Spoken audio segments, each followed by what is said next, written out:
Όταν η Μαρίνα Βασιλείου, 27 ετών, πρώην επαγγελματίας μπαλαρίνα που είχε χάσει το δεξί της πόδι σε τροχαίο ατύχημα πριν από 2 χρόνια, μπήκε σε εκείνο το ζαχαροπλαστείο της Αθήνας με τις πατερίτσες της και έψαξε για ένα μέρος να καθίσει, δεν φανταζόταν ότι εκείνη η στιγμή θα άλλαζε τη ζωή της για πάντα. Το μαγαζί ήταν γεμάτο, ήταν Κυριακή πρωί και το μόνο τραπέζι με διαθέσιμο χώρο ήταν κατηλημμένο από έναν άντρα, γύρω στα 34, με ένα μικρό κορίτσι με καστανές μπούκλες. Η Μαρίνα πλησίασε με την ντροπή που γνώριζε πολύ καλά, αυτήν που ένιωθε κάθε φορά που τα βλέμματα έπεφταν πρώτα στις πατερίτσες της και μετά στον κενό χώρο που έπρεπε να βρίσκεται το πόδι της. Ρώτησε αν μπορούσε να μοιραστεί το τραπέζι και αυτό που απάντησε εκείνος ο άντρας, αυτό που είπε κοιτάζοντας την κόρη του και μετά εκείνη με μάτια που δεν έδειχναν νύκτο, αλλά κάτι εντελώς διαφορετικό, ήτανε λόγια που η Μαρίνα δεν θα ξεχνούσε ποτέ. Γιατί μερικές φορές, όταν πιστεύεις ότι η ζωή σου τα έχει πάρει όλα, σε τοποθετεί ακριβώς εκεί που πρέπει να είσαι. Και εκείνο το κυριακάτικο πρωινό σε ένα γεμάτο ζαχαροπλαστείο της Αθήνας, 2 πληγωμένες ψυχές ήταν έτοιμες να συναντηθούν. Η Αθήνα το φθινόπωρο έχει αυτή την ιδιαίτερη γοητεία που κάνει τα πάντα να φαίνονται πιο έντονα. Τα φύλλα αρχίζουν να πέφτουν στα πεζοδρόμια της Βασιλίσσης Σοφίας. Η μυρωδιά του ζεστού κουλουριού πλανάται στον δροσερό πρωινό αέρα και οι Αθηναίοι απολαμβάνουν τις τελευταίες ακτίνες του ήλιου πριν έρθει ο πιο βαρύς χειμώνας. Ήταν μια Κυριακή του Οκτωβρίου, από αυτές που σε καλούν να περπατήσεις άσκοπα, να καθίσεις σε ένα τραπέζι με έναν ζεστό καφέ, να παρατηρήσεις τη ζωή να περνάει. Το ζαχαροπλαστείο ονομαζόταν η γωνιά του Μπακάλι, ένα ζεστό μέρος στην περιοχή του Κολονακίου που σέρβιρε τα καλύτερα τυρόπιτα της περιοχής. Ή τουλάχιστον έτσι έλεγαν οι γείτονες. Στις 11 το πρωί ήταν εντελώς γεμάτο όπως κάθε Κυριακή, με οικογένειες που έτρωγαν αργά πρωινό, ζευγάρια που μοιράζονταν εφημερίδες και μοναχικούς που αναζητούσαν μία στιγμή ηρεμίας πριν αντιμετωπίσουν την εβδομάδα. Η Μαρίνα Βασιλείου έσπρωξε την πόρτα με τον ώμο της, ισορροπώντας τις πατερίτσες της με την πρακτική κάποιου που κινούνταν έτσι εδώ και 2 χρόνια. 27 ετών, ξανθά μαλλιά δεμένα σε ψηλή αλογοουρά, πράσινα μάτια που κάποτε έλαμπαν με το πάθος του χορού και που τώρα έκρυβαν μια θλίψη που προσπαθούσε να κρύψει. Φορούσε ένα κοντό τζιν παντελόνι που δεν έκρυβε την πρόθεση που μερικές φορές χρησιμοποιούσε, αλλά που σήμερα είχε αποφασίσει να αφήσει στο σπίτι, και μια κόκκινη μπλούζα που τόνιζε το μαυρισμένο της δέρμα. Κάθε φορά που έμπαινε σε δημόσιο χώρο συνέβαινε το ίδιο. Τα βλέμματα πρώτα περίεργα, μετά άβολα, μετά απομακρυσμένα γρήγορα σαν να ήταν αμαρτία να κοιτάξεις. Η Μαρίνα είχε μάθει να τα αγνοεί ή τουλάχιστον να προσποιείται ότι τα αγνοούσε, αλλά το καθένα ήταν μια μικρή πληγή, μια υπενθύμηση ότι δεν ήταν πλέον η μπαλαρίνα που γέμιζε θέατρα, αλλά η κοπέλα με τις πατερίτσες που έκανε τους ανθρώπους να νιώθουν άβολα, σάρωσε τον χώρο ψάχνοντας για ένα ελεύθερο τραπέζι. Τίποτα. Όλα κατηλημένα, όλα γεμάτα με ανθρώπους που είχαν 2 πόδια και κανονικές ζωές και Κυριακές χωρίς το βάρος ενός ατελούς σώματος. Ήταν έτοιμη να γυρίσει και να φύγει όταν είδε τη μόνη δυνατότητα, ένα τραπέζι για 4, όπου υπήρχαν μόνο 2 άτομα, ένας άντρας και ένα μικρό κορίτσι. Ο άντρας θα ήταν γύρω στα 34, καστανά μαλλιά, μουσι λίγων ημερών που του έδινε έναν χαλαρό αέρα, φορούσε ένα μπλε σκούρο πόλο πουκάμισο και είχε αυτή την έκφραση ευτυχισμένης κούρασης που έχουν οι γονείς που πέρασαν το πρωί παίζοντας με τα παιδιά τους. Το κορίτσι, γύρω στα 4, είχε καστανές μπούκλες που πλαισίωναν ένα στρογγυλό και περίεργο πρόσωπο και φορούσε μια φούξια μπλούζα που την έκανε να μοιάζει με μια μικρή μπάλα χαράς. Η Μαρίνα δίστασε. Μισούσε να ζητάει πράγματα, μισούσε να τραβάει την προσοχή, μισούσε την άβολη στιγμή που οι άνθρωποι έβλεπαν τις πατερίτσες της και δεν ήξεραν πώς να αντιδράσουν, αλλά τα χέρια της άρχιζαν να πονούν. Ο καφές που είχε έρθει να πάρει φαινόταν μια επίγουσα ανάγκη και κάτι στο χαμόγελο εκείνου του κοριτσιού την όθησε να πλησιάσει. Στάθηκε μπροστά στο τραπέζι. Ο άντρας σήκωσε τα μάτια του από τον καφέ του και τα μάτια του έκαναν τη διαδρομή που η Μαρίνα γνώριζε πολύ καλά. Πρόσωπο, πατερίτσες, πόδι που έλειπε και μετά πίσω στο πρόσωπο. Αλλά αυτό που ακολούθησε ήταν διαφορετικό. Δεν υπήρχε το βλέμμα του ήκτου, ούτε η άβολη χειρονομία, ούτε η απομάκρυνση σαν να ήταν μεταδοτική η αναπηρία. Υπήρχε κάτι που η Μαρίνα δεν είχε δει εδώ και πολύ καιρό, ένα γνήσιο χαμόγελο. Ρώτησε αν μπορούσε να μοιραστεί το τραπέζι, ζητώντας συγγνώμη για την ενόχληση, και εκείνος απάντησε με λόγια που τη διαπέρασαν σαν κεραυνός. Ο άντρας ονομαζόταν Ραφαήλ Νικολάου, 34 ετών, αρχιτέκτονας, 3 χρόνια που μεγάλωνε μόνος του την κόρη του, την Ισαβέλα, από τότε που η σύζυγός του τους είχε εγκαταλείψει για έναν άλλο άντρα. Αλλά η Μαρίνα δεν γνώριζε τίποτα από αυτά ακόμα. Το μόνο που ήξερε ήταν αυτό που είχε πει όταν ρώτησε αν μπορούσε να καθίσει. Είχε πει ότι φυσικά μπορούσε, ότι στην πραγματικότητα της έκανε χάρη, γιατί η κόρη του είχε περάσει όλο το πρωί ρωτώντας γιατί μερικοί άνθρωποι χρησιμοποιούσαν ειδικά μπαστούνια για να περπατήσουν, ότι ίσως μπορούσε να τον βοηθήσει να του εξηγήσει αυτό. Δεν υπήρχε ήκτος στα λόγια του. Υπήρχε ειλικρινής περιέργεια, η ίδια που έλαμπε στα μάτια του κοριτσιού. Η Μαρίνα έμεινε παράλυτη. Κανείς δεν είχε αντιμετωπίσει την αναπηρία της με τόση φυσικότητα. Αυτός ο ξένος τη συμπεριφερόταν σαν αυτό που ήταν, ένας κανονικός άνθρωπος με ένα διαφορετικό χαρακτηριστικό. Κάθισε, ακουμπώντας τις πατερίτσες στον τοίχο. Η Ισαβέλα ρώτησε απευθείας γιατί είχε μόνο ένα πόδι. Ο Ραφαήλ άνοιξε το στόμα του για να ζητήσει συγγνώμη, αλλά η Μαρίνα τον σταμάτησε. Προτιμούσε τις άμεσες ερωτήσεις από τα λοξά βλέμματα και τότε διηγήθηκε την ιστορία της. Ήταν μπαλαρίνα κλασικού μπαλέτου, πρώτη χορεύτρια του Μεγάρου Μουσικής Αθηνών. Η ζωή της ήταν η σκηνή και η κίνηση, μέχρι που ένα βράδυ ένας μεθυσμένος οδηγός πέρασε το κόκκινο. Το δεξί της πόδι καταστράφηκε. Οι γιατροί δεν μπόρεσαν να το σώσουν. Η Ισαβέλα άκουγε με τα μάτια ορθάνυχτα. Όταν η Μαρίνα τελείωσε, το κορίτσι είπε κάτι που γέμισε τα μάτια της με δάκρυα. Είπε ότι τότε ήταν σαν μία γοργόνα, ότι και οι γοργόνες δεν είχαν πόδια και ήταν οι πιο όμορφες της θάλασσας. Ο Ραφαήλ κοίταξε την κόρη του με περηφάνεια και η Μαρίνα, για πρώτη φορά μετά από 2 χρόνια, ένιωσε ότι κάποιος έβλεπε πέρα από αυτό που της έλειπε. Ο καφές κρύωσε ενώ μιλούσαν, μετά ζήτησαν έναν άλλο και μετά έναν άλλο. Η Ισαβέλα απασχολήθηκε με μερικά χρωματιστά μολύβια που της έφερε ο σερβιτόρος, σχεδιάζοντας γοργόνες με ουρές φωτεινών χρωμάτων, ενώ οι ενήλικες συζητούσαν με εκείνη την ένταση κάποιου που αναγνωρίζει στον άλλο μια παρόμοια ψυχή. Ο Ραφαήλ διηγήθηκε την ιστορία του, όχι όλη στην αρχή, αλλά σιγά σιγά, σαν τα λόγια να περίμεναν κάποιον που θα μπορούσε να τα καταλάβει. Είπε ότι είχε γνωρίσει τη Φερνάντα στο πανεπιστήμιο, ότι είχαν παντρευτεί νέοι, ότι η Ισαβέλα είχε έρθει όταν ήταν 31 και νόμιζε ότι η ζωή του ήταν τέλεια. Αλλά η Φερνάντα δεν είχε ποτέ θέση να γίνει μητέρα στα αλήθεια. Είχε αποδεχτεί την εγκυμοσύνη επειδή εκείνος το επιθυμούσε τόσο πολύ. Και κάθε μέρα μητρότητας ήταν ένα βάρος που κουβαλούσε με λιγότερη υπομονή. Όταν η Ισαβέλα ήταν 1 έτους, η Φερνάντα είχε γνωρίσει έναν άλλο άντρα, έναν συνάδελφο, ανήπαντρο, χωρίς παιδιά, που της πρόσφερε τη ζωή που πραγματικά ήθελε. Ταξίδια, ελευθερία, νύχτες χωρίς κλάμα μωρού. Ένα πρωί ο Ραφαήλ είχε ξυπνήσει μόνος με ένα σημείωμα στο μαξιλάρι που έλεγε ότι λυπόταν πολύ, αλλά ότι δεν μπορούσε να συνεχίσει να προσποιείται. Δεν είχε ξανακούσει νέα της. Δεν τηλεφωνούσε στα γενέθλια, δεν έστελνε δώρα τα Χριστούγεννα, δεν ρωτούσε για την κόρη που είχε φέρει στον κόσμο. Ήταν σαν η Ισαβέλα και αυτός να είχαν πάψει να υπάρχουν τη στιγμή που εκείνη πέρασε την πόρτα. Ο Ραφαήλ είχε περάσει μήνες σε ένα πηγάδι απελπισίας, όχι για εκείνον, αλλά για την Ισαβέλα, για το ότι θα έπρεπε κάποια μέρα να εξηγήσει γιατί η μητέρα της δεν ήταν εκεί, για τον φόβο ότι δεν ήταν αρκετός, ότι δεν ήξερε πώς να μεγαλώσει ένα κορίτσι μόνος, αλλά είχε προχωρήσει μια μέρα τη φορά, ένα χαμόγελο της κόρης του τη φορά, μέχρι να χτίσει μια ζωή που αν και ατελής ήταν δική του.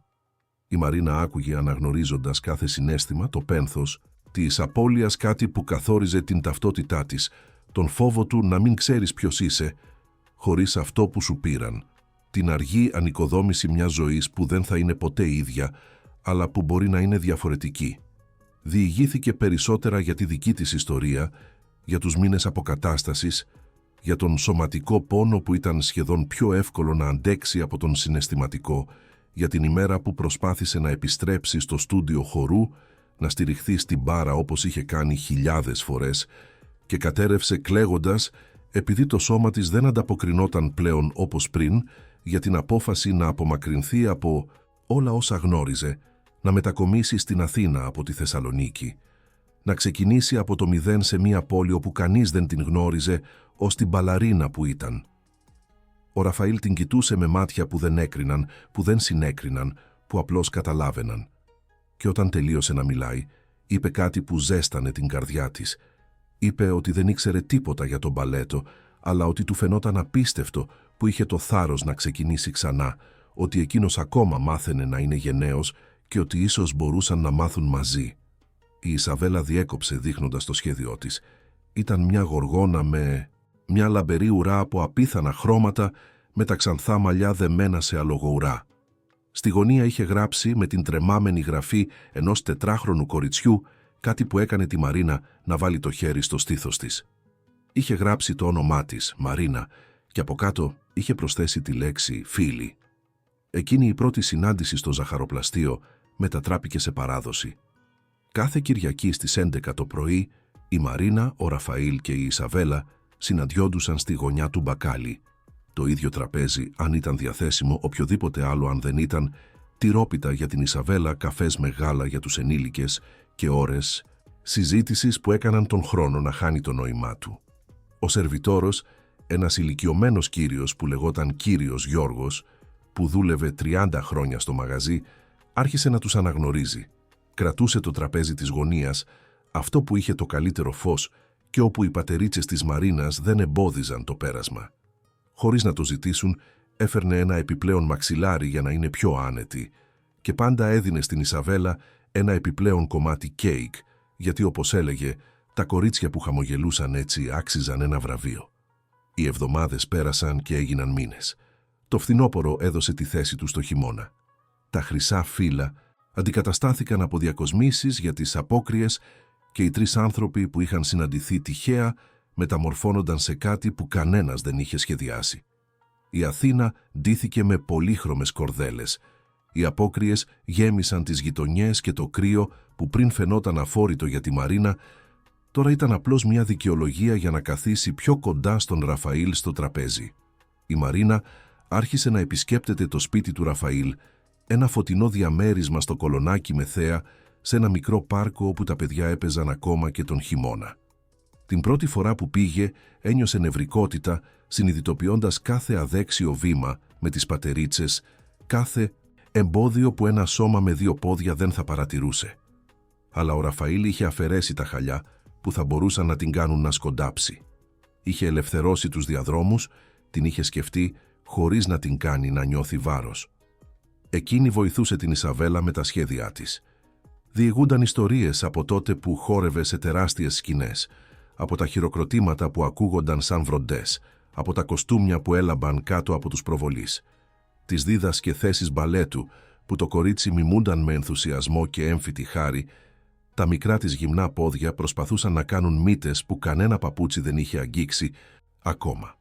Ο Ραφαήλ τις παρατηρούσε από την κουζίνα όπου ετοίμαζε το μεσημεριανό και μερικές φορές η Μαρίνα τον έπιανε να τις κοιτάζει με μια έκφραση που έκανε την καρδιά της να χτυπάει δυνατά. Ο Ραφαήλ μαγείρευε για τις 3, ανακαλύπτοντας ότι η μαγειρική που είχε μάθει από ανάγκη όταν έμεινε μόνος ήταν κάτι που πραγματικά του άρεσε όταν είχε κάποιον να μοιραστεί. Έκανε παστίτσιο τις Κυριακές, μουσακά τις ειδικές μέρες και ένα κοτόπουλο με πατάτες που η Μαρίνα ορκιζόταν ότι ήταν το καλύτερο που είχε δοκιμάσει ποτέ. Έτρωγαν μαζί στο μικρό τραπέζι του σαλονιού. Η Ισαβέλα διηγούνταν ατελείωτες ιστορίες για το σχολείο. Οι ενήλικες αντάλλασαν συνένοχα βλέμματα πάνω από το κεφάλι της. Δεν μιλούσαν για αυτό που μεγάλωνε ανάμεσά τους. Ήταν πολύ εύθραυστο, πολύ νέο, πολύ σημαντικό για να το ρισκάρουν με βιαστικά λόγια. Αλλά ήταν εκεί, στα βλέμματα που διαρκούσαν ένα δευτερόλεπτο παραπάνω από το απαραίτητο, στα τυχαία αγγίγματα που δεν ήταν τόσο τυχαία, στον τρόπο που ο Ραφαήλ την κοιτούσε όταν εκείνη δεν το καταλάβαινε, σαν να ήταν κάτι πολύτιμο που φοβόταν να χάσει. Υπήρξε μία μέρα, στις αρχές του Ιουλίου, που η Μαρίνα έφτασε στο διαμέρισμα μουσκεμένη από τη βροχή. Είχε υπολογίσει λάθος τον καιρό. Το λεωφορείο είχε καθυστερήσει και οι πατερίτσες ήταν κόλαση στα βρεγμένα πεζοδρόμια. Έφτασε τρέμοντας, απογοητευμένη, έτοιμη να κλάψει για μια ανοησία που δεν έπρεπε να έχει σημασία, αλλά που της θύμιζε όλα όσα είχε χάσει. Ο Ραφαήλ δεν είπε τίποτα, την τύλιξε σε μια κουβέρτα, της έφτιαξε ένα ζεστό τσάι και κάθισε δίπλα της, ενώ εκείνη έκλαιγε από θυμό και κρύο και από όλα τα πράγματα που κρατούσε μέσα της. Δεν προσπάθησε να το διορθώσει, δεν είπε ότι όλα θα πάνε καλά, δεν υποτίμησε τον πόνο της, απλώς ήταν εκεί, το χέρι του στο δικό της, σταθερό και ζεστό μέχρι που τα δάκρυα στέγνωσαν και η Μαρίνα μπόρεσε να αναπνεύσει ξανά. Εκείνη ήταν η μέρα που ήξερε ότι τον αγαπούσε. Δεν ήταν μια δραματική στιγμή. Δεν υπήρχαν πυροτεχνήματα, ούτε μουσική υπόκρουση. Ήταν η ήσυχη βεβαιότητα ότι αυτός ο άντρας, αυτός ο μονογονέας που είχε βρει σε ένα γεμάτο ζαχαροπλαστείο, ήταν κάποιος με τον οποίο ήθελε να είναι. Κάποιος που έβλεπε τις χειρότερες στιγμές της και δεν έφευγε. Η Μαρίνα άρχισε να νιώθει πράγματα που πίστευε ότι είχαν χαθεί. Όχι μόνο η έλξη που ήταν εκεί από την αρχή, αν και αρνιόταν να το παραδεχτεί, αλλά κάτι πιο βαθύ, η αίσθηση του ανήκειν, του να είσαι αγαπημένη, όχι παρά τα ελαττώματά της, αλλά με αυτά. Του να έχεις μία θέση στον κόσμο που δεν εξαρτιόταν από το τι μπορούσε να κάνει με το σώμα της. Άρχισε να κοιτάζεται στον καθρέφτη με λιγότερη σκληρότητα, να παρατηρεί τα πράγματα που ακόμα λειτουργούσαν, αντί να αιμονεύεται με αυτό που έλειπε. Μια μέρα του Ιουλίου, ενώ η Ισαβέλα κοιμόταν στον καναπέ και έπιναν καφέ στην κουζίνα με τη βροχή να χτυπάει στα παράθυρα, ο Ραφαήλ ρώτησε αν μπορούσε να κάνει μια προσωπική ερώτηση. Εκείνη συγκατένευσε, νιώθοντας την καρδιά της να χτυπάει πιο γρήγορα, συνειδητοποιώντας πόσο κοντά ήταν, πόσο εύκολο θα ήταν να σκύψει και να τον φιλήσει. Ήθελε να μάθει αν είχε προσπαθήσει ποτέ να χορέψει μετά το ατύχημα. Όχι σε μια σκηνή, όχι ως επαγγελματίας, αλλά μόνο για εκείνη, μόνο για την ευχαρίστηση της κίνησης. Η Μαρίνα ένιωσε κάτι να σφίγγει στο στήθος της. Η ερώτηση άγγιζε ένα νεύρο που κανείς δεν είχε αγγίξει εδώ και 2 χρόνια. Ομολόγησε ότι όχι, ότι δεν είχε καταφέρει, ότι κάθε φορά που άκουγε κλασική μουσική άλλαζε σταθμό, ότι είχε φυλάξει όλα τα παπούτσια της σε μια κούτα που δεν είχε ξανανοίξει. Ομολόγησε ότι φοβόταν να προσπαθήσει και να ανακαλύψει ότι αυτό το κομμάτι της είχε φύγει για πάντα μαζί με το πόδι της. Ο Ραφαήλ συγκατένευσε χωρίς να πιέσει, χωρίς να κρίνει, αλλά εκείνο το βράδυ, όταν η Μαρίνα επέστρεψε στο διαμέρισμά της, βρήκε ένα μήνυμα από αυτόν στο κινητό της. Ήταν ένας σύνδεσμος για ένα βίντεο μιας μπαλαρίνας με πρόθεση ποδιού, που εμφανιζόταν σε μια σκηνή, κινούμενη με μια διαφορετική χάρη, αλλά εξίσου όμορφη. Η μπαλαρίνα δεν προσπαθούσε να κρύψει την πρόθεσή της, την έκανε μέρος του θεάματος, μέρος της ιστορίας της. Δεν υπήρχαν λόγια στο μήνυμα, δεν ήταν απαραίτητα. Η Μαρίνα είδε το βίντεο 3 φορές κλαίγοντας και τις 3 και εκείνο το βράδυ, για πρώτη φορά μετά από 2 χρόνια, έβαλε μουσική, έκλεισε τα μάτια και άφησε το σώμα της να κινηθεί όπως μπορούσε, όπως ήθελε, χωρίς προσδοκίες, χωρίς συγκρίσεις με αυτό που είχε υπάρξει. Χόρεψε για 1 ώρα αδέξια, επώδυνα, υπέροχα, και όταν τελείωσε ήξερε ότι κάτι είχε αλλάξει. Δεν είχε ανακτήσει αυτό που είχε χάσει, αλλά είχε βρει κάτι νέο και μεγάλο μέρος αυτού το χρωστούσε σε έναν άντρα που της είχε ζητήσει να μοιραστεί το τραπέζι του. Οι επόμενες εβδομάδες ήταν μια συνεχής ανακάλυψη. Η Μαρίνα άρχισε να χορεύει στο σπίτι τακτικά, όχι με την αυστηρή πειθαρχία του παρελθόντος, αλλά με μια ελευθερία που δεν είχε βιώσει ποτέ όταν είχε 2 πόδια. Πειραματιζόταν με κινήσεις που δεν θα είχε δοκιμάσει ποτέ πριν, χρησιμοποιώντας τις πατερίτσες ως προεκτάσεις του σώματός της, δημιουργώντας κάτι εντελώς νέο. Ο Ραφαήλ και η Ισαβέλα μερικές φορές παρακολουθούσαν, αλλά τις περισσότερες φορές χόρευε μόνη της, επανασυνδεόμενη με εκείνο το κομμάτι του εαυτού της που νόμιζε ότι είχε χάσει για πάντα. Ο Ραφαήλ, από την πλευρά του, άρχισε να ανοίγεται περισσότερο για τους δικούς του φόβους. Ομολόγησε ότι μερικές φορές ξυπνούσε μέσα στη νύχτα με πανικό, ότι δεν ήταν καλός πατέρας για την Ισαβέλα, ότι θα της έλειπε μια μητέρα και θα τον κατηγορούσε γι' αυτό. Η Μαρίνα τον άκουγε και μοιραζόταν τους δικούς της νυχτερινούς τρόμους, τον φόβο του να μην είναι ποτέ αρκετή, του να μην μπορεί κάποιος να την αγαπήσει πραγματικά με όλες τις ατέλειές της.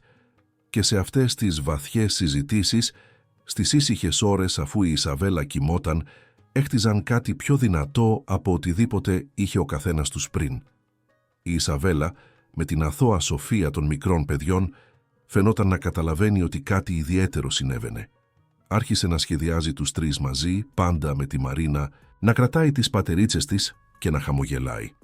Μια φορά ρώτησε τον Ραφαήλ αν η Μαρίνα μπορούσε να μείνει μαζί τους και όταν εκείνος, έκπληκτος, ρώτησε γιατί, το κορίτσι απάντησε απλώς ότι επειδή ήταν ευτυχισμένη όταν ήταν εκείνη εκεί.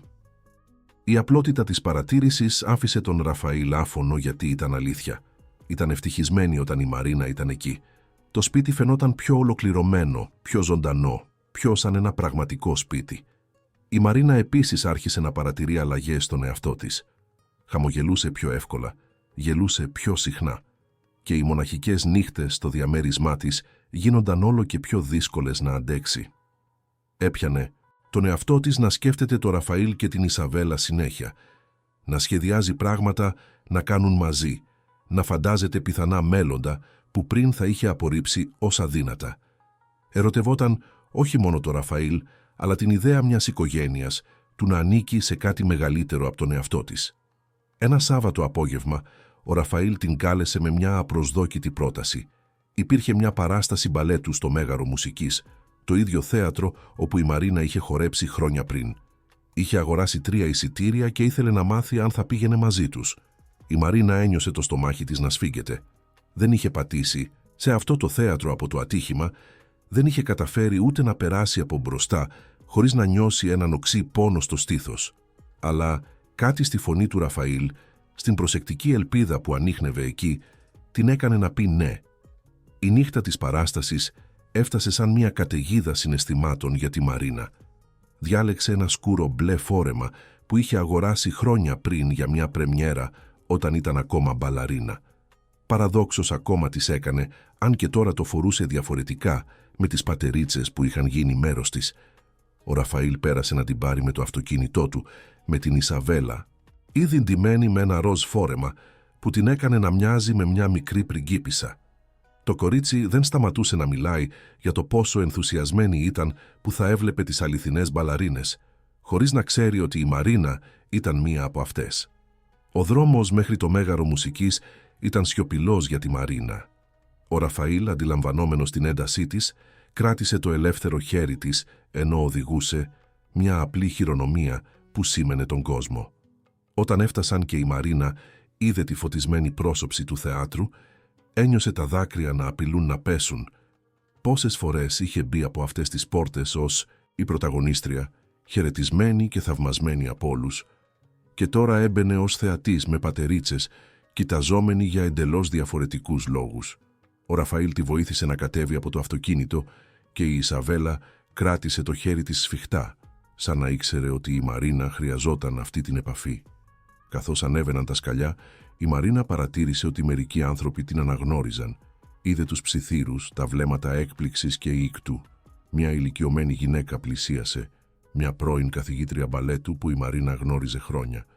Η γυναίκα άρχισε να λέει πόσο λυπηρό ήταν αυτό που είχε συμβεί, πόσο κρίμα που μια τόσο λαμπρή καριέρα είχε διακοπεί, και η Μαρίνα ένιωσε τον θυμό να ανεβαίνει. Δεν ήθελε ήκτο. Δεν ήθελε οι άνθρωποι να τη βλέπουν ως μια κινούμενη τραγωδία. Ήταν ο Ραφαήλ που παρενέβη, με τη φωνή του ήρεμη αλλά σταθερή, λέγοντας ότι η Μαρίνα δεν είχε τελειώσει τίποτα, απλώς εξερευνούσε νέους δρόμους. Και τότε, παραδόξως, ήταν η Ισαβέλα που συμπλήρωσε, λέγοντας με περηφάνεια ότι η Μαρίνα ήταν η πιο απίστευτη φίλη στον κόσμο και ότι ακόμα χόρευε, απλώς με έναν διαφορετικό τρόπο τώρα. Η καθηγήτρια έμεινε άφωνη και η Μαρίνα ένιωσε την καρδιά της να γεμίζει ευγνωμοσύνη για αυτούς τους δύο ανθρώπους που την υπερασπίζονταν χωρίς δισταγμό. Μέσα στο θέατρο, καθισμένη στις πολυθρόνες τους, η Μαρίνα ένιωθε ένα μείγμα νοσταλγίας και πόνου. Γνώριζε κάθε γωνιά αυτού του μέρους, κάθε διάδρομο στα παρασκήνια, κάθε σημάδι στη σκηνή. Όταν τα φώτα έσβησαν και η μουσική άρχισε, έκλεισε τα μάτια της για μια στιγμή, επιτρέποντας στον εαυτό της να νιώσει τα πάντα. Η παράσταση ήταν η λίμνη των κύκνων. Ένα από τα έργα που είχε χορέψει αμέτρητες φορές. Έβλεπε κάθε κίνηση πριν συμβεί. Ένιωθε τη μουσική στα κόκαλά της όπως πάντα ένιωθε. Αλλά αυτή τη φορά ήταν διαφορετικά. Αυτή τη φορά δεν υπήρχε η πικρή ζήλια που περίμενε να νιώσει, δεν υπήρχε η απελπισμένη επιθυμία να είναι εκεί πάνω. Υπήρχε εκτίμηση για την τέχνη, για το ταλέντο των μπαλαρίνων, αλλά υπήρχε και αποδοχή. Δεν ήταν πλέον αυτό το άτομο και άρχιζε να αποδέχεται ότι δεν υπήρχε πρόβλημα σε αυτό. Κοίταξε δίπλα της και είδε το Ραφαήλ να την παρατηρεί με ανησυχία. Του χαμογέλασε, ένα γνήσιο χαμόγελο που έλεγε ότι όλα ήταν καλά, ότι ήταν εντάξει και για πρώτη φορά ήταν αλήθεια. Η Ισαβέλα παρακολουθούσε μαγεμένη. Τα μεγάλα και λαμπερά μάτια της αντανακλούσαν τα φώτα της σκηνής. Σε κάθε κίνηση των μπαλαρίνων κοιτούσε τη Μαρίνα σαν να επιβεβαίωνε ότι και εκείνη το είχε κάνει αυτό. Και η Μαρίνα έγνεφε, περήφανη για το παρελθόν της αλλά όχι πλέον παγιδευμένη σε αυτό. Κατά τη διάρκεια του διαλύματος, ενώ έπιναν έναν χυμό στο φουαγέ, η Μαρίνα συνειδητοποίησε ότι πραγματικά απολάμβανε τη βραδιά. Δεν ήταν η Μαρίνα πριν από το ατύχημα, αλλά ούτε και η σπασμένη Μαρίνα των πρώτων μηνών μετά από αυτό. Ήταν κάποια νέα, κάποια που μάθαινε να ζει ξανά. Πίσω στις θέσεις τους για τη δεύτερη πράξη, ο Ραφαήλ έσκυψε και της ψιθύρισε στο αυτί ότι ήταν περήφανος για εκείνη, ότι ήξερε πόσο δύσκολο ήταν να είναι εκεί. Η Μαρίνα ένιωσε τα μάτια της να βουρκώνουν, αλλά όχι από θλίψη, από κάτι πιο σύνθετο, ένα μείγμα ευγνωμοσύνης και ελπίδας. Η παράσταση συνεχίστηκε και η Μαρίνα επέτρεψε στον εαυτό της απλώς να νιώσει, χωρίς να κρίνει, χωρίς να συγκρίνει, απλώς να υπάρχει σε εκείνη τη στιγμή με τους δύο ανθρώπους που είχαν γίνει τόσο σημαντικοί για εκείνη. Όταν η παράσταση τελείωσε και τα χειροκροτήματα αντίχησαν στο θέατρο, η Μαρίνα συμμετείχε στην όρθια επευθυμία και κάνοντάς το ένιωσε σαν να χειροκροτούσε όχι μόνο τις μπαλαρίνες στη σκηνή αλλά και τον εαυτό της, για το θάρρος να είναι εκεί, να αντιμετωπίσει το παρελθόν της, να προχωρήσει. Η έξοδος από το θέατρο ήταν πιο εύκολη από την είσοδο. Η Μαρίνα περπατούσε με το κεφάλι ψηλά, χωρίς να την ενδιαφέρουν τα βλέμματα. Ο Ραφαήλ και η Ισαβέλα την πλαισίωναν σαν προστατευτική φρουρή και μαζί σχημάτιζαν μια εικόνα δύναμης και ενότητας. Στο αυτοκίνητο, στον δρόμο για το σπίτι, η Ισαβέλα αποκοιμήθηκε στο πίσω κάθισμα, εξαντλημένη από τη συγκίνηση της βραδιάς. Ο Ραφαήλ οδηγούσε σιωπηλά, αλλά το χέρι του βρήκε ξανά το χέρι της Μαρίνας, πλέκοντας τα δάχτυλά τους. Ήταν η Μαρίνα που έσπασε τη σιωπή, ευχαριστώντας τον για εκείνη τη νύχτα, για το ότι την ανάγκασε ευγενικά να αντιμετωπίσει τους δαίμονές της. Ο Ραφαήλ απάντησε ότι δεν χρειαζόταν να τον ευχαριστεί, ότι απλώς ήθελε να τη δει ευτυχισμένη, ότι το να τη βλέπει να χαμογελάει ήταν το μεγαλύτερο δώρο που μπορούσε να λάβει. Φτάνοντας στο διαμέρισμα της Μαρίνας, ο Ραφαήλ επέμεινε να τη συνοδεύσει μέχρι την πόρτα, ακόμα και με την Ισαβέλα να κοιμάται στο αυτοκίνητο. Στον διάδρομο, πριν η Μαρίνα μπει μέσα, την τράβηξε απαλά προς το μέρος του και τη φίλησε.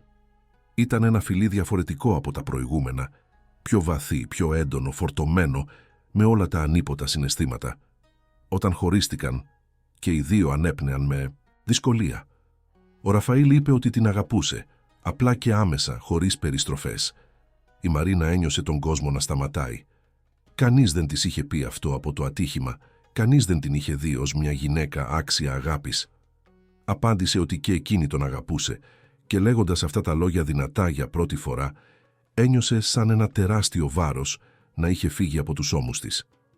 Έμειναν εκεί στον διάδρομο για λίγα λεπτά ακόμα, αγκαλιασμένοι, μέχρι που ο Ραφαήλ έπρεπε να επιστρέψει στο αυτοκίνητο όπου κοιμόταν η Ισαβέλα.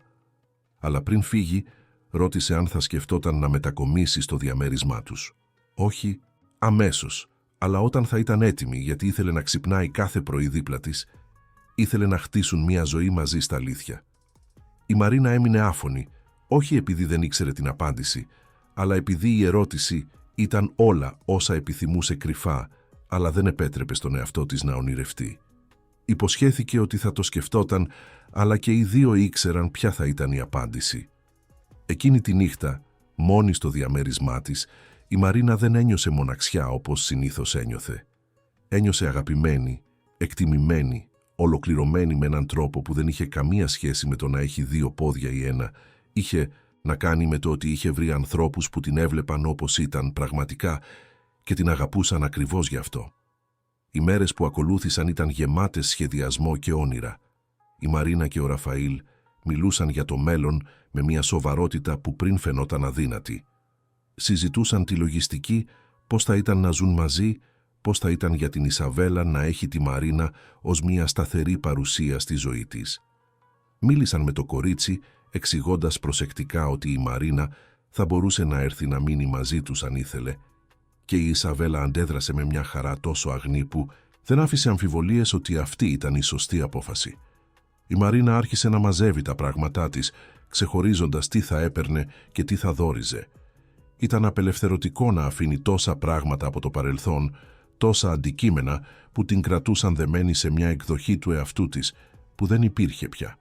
Φύλαξε τα παπούτσια της, αλλά όχι πλέον σε μια κλειστή κούτα στην ντουλάπα. Τα έβαλε σε ένα ορατό ράφι, ως υπενθύμηση του από πού προήλθε, αλλά όχι ως σύμβολο ενός χαμένου παραδείσου. Ήταν μέρος της ιστορίας της, αλλά όχι ολόκληρη. Η μετακόμιση ορίστηκε για έναν μήνα μετά, αρκετός χρόνος για να λύσει η Μαρίνα το συμβόλαιο ενοικίασής της και για να προετοιμάσει ο Ραφαήλ έναν χώρο για εκείνη στο διαμέρισμα. Είχε επιμείνει να προσαρμόσει το μπάνιο για να το κάνει πιο προσβάσιμο, εγκαθιστώντας μπάρες στήριξης και αφαιρώντας εμπόδια. Η Μαρίνα διαμαρτυρήθηκε, λέγοντας ότι δεν ήταν απαραίτητη τόση δουλειά, αλλά ο Ραφαήλ ήταν ανένδοτος.